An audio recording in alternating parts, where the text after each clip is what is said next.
The federal government should set aside 40% of revenue collected from the states or regions as distributable pool account. The balance of 60% plus 60% of its own independent revenue, such as customs duty, federal VAT, federal income tax, etc., shall be deployed to its diminished responsibilities.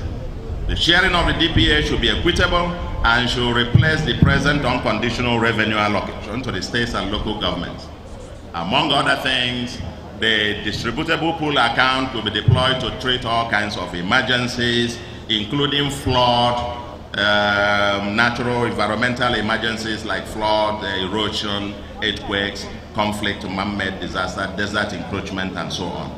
And the distributable capital account will be distributed mainly as matching grants, no longer the unconditional handout from Abuja, so that each region can then strive as before to be able to develop on a competitive basis. The states within each region shall collectively decide what percentage of their consolidated revenue they shall allocate to the regional government for its operations, provided that such contributions shall not be less than 10% of the respective state's revenue. Section 8, and we'll wrap up, merit and federal character principle. Nigeria must maintain an appropriate balance between merit and affirmative action in the conduct of national and regional state affairs and the distribution of appointment, amenities, opportunities, and privileges among constituent parts.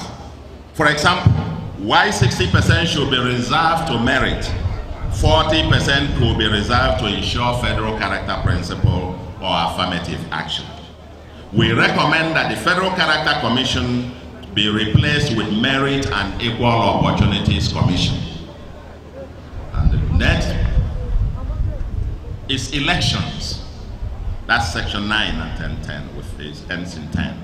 Elections into the office of the President and Federal Legislature shall be conducted by the electoral body of the federal government. Elections into the regional or state offices shall be conducted by electoral or bodies set up by the regional or state constitutions or laws. It is believed that the current system of simple plurality system with simple relative majority as winner encourages minority governments and is considered out of date. We hereby propose a majoritarian system whereby a winner must score at least 50% of the votes cast to win an election. Independent candidates serve as a form of protest to political parties and should be allowed in the electoral system provided that such candidates meet some minimum criteria to be on the ballot.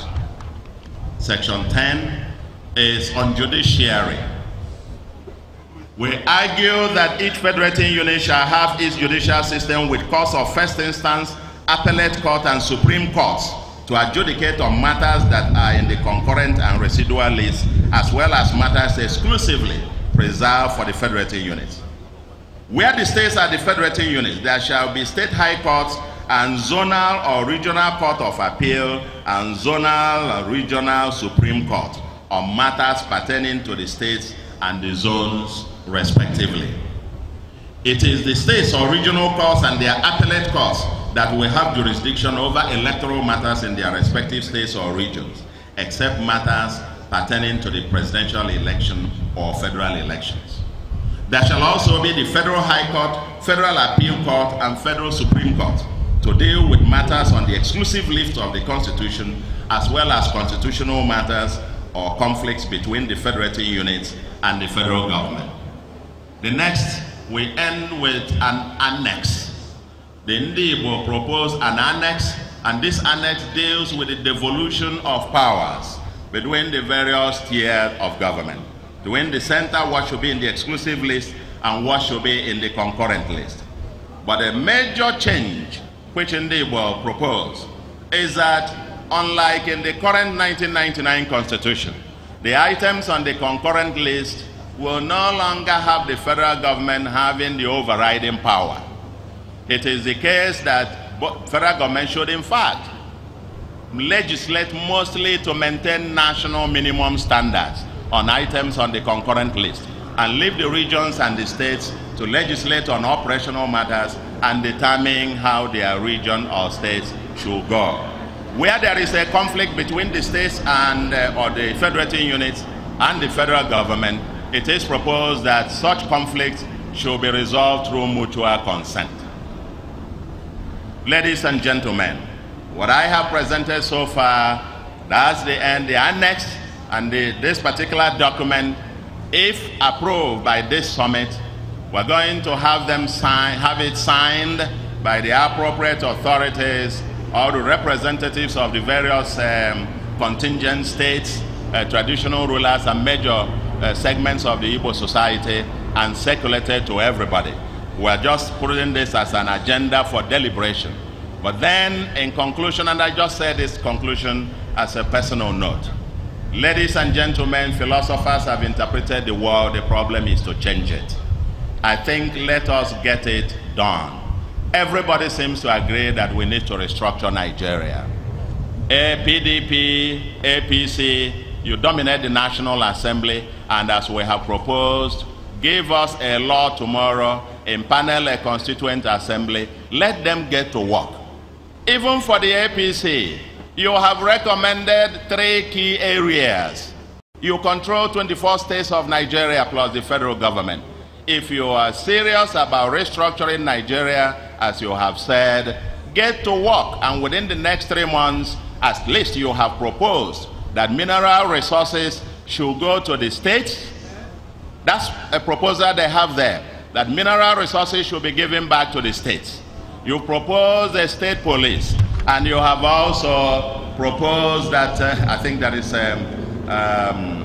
one other major, that we should scrap the local governments from the Constitution and leave the issue of the local government to be within the purview of the states. At least, even if we don't make progress on anything, let us set a deadline that within the next 3 months, 24 states and the federal government in the hands of one political party give us restructuring before the next election. Ladies and gentlemen, that's the submission of Ndi Igbo, and I've added this, and let us go. The next is for you to debate, and if you approve this, it will then be circulated all over the world. And thank you very much, and God bless you, and bless all the delegates and our visitors. Thank you. Thank you very much, Professor Ojedibo. Ojedibo, thank you. Thank you very much. Thank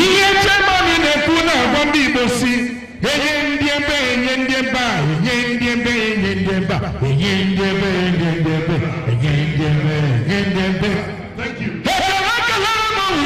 Excellency, 21/21. Something in Anambra State, 21/21. Thank you very much. Thank you.